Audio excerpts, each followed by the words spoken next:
जो मुकदमा बनाया गया है वो ये है कि आपने इलेक्शन कमीशन की तौहीन की, जो बगावत है। इलेक्शन कमीशन के ये रवैये हैं और कहते हैं कि हमें आप तनकीद भी न करें। और इस मुल्क में जो बगावत है वो तो फर्ज है। 22 करोड़ लोग इस मुल्क में निकलें और बगावत करें इस निज़ाम से, वरना आपके बच्चे भी इसी निज़ाम में पिस जाएंगे। आज इमरान खान तहरीक इंसाफ आपके हकूक के लिए खड़ी है। हम लोग जेलों में जा रहे हैं, ये हथकड़ियां हमारा जेवर है, कोई मसला नहीं है।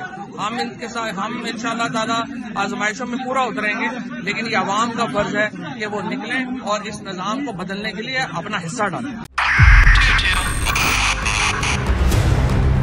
2022 बहुत सारे तोहफे भी देखे गया पाकिस्तान की आवाम को।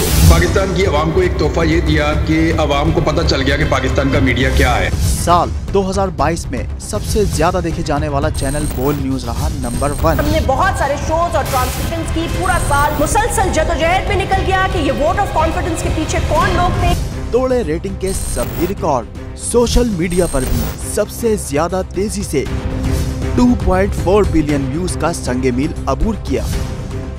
एंकर्स को भी आवाम में सबसे ज्यादा मकबूलियत मिली और सोशल मीडिया पर भी बोल रहा सब पर भारी। सब्सक्राइब करें और बेल दबाएं ताकि कोई खबर रह न जाए।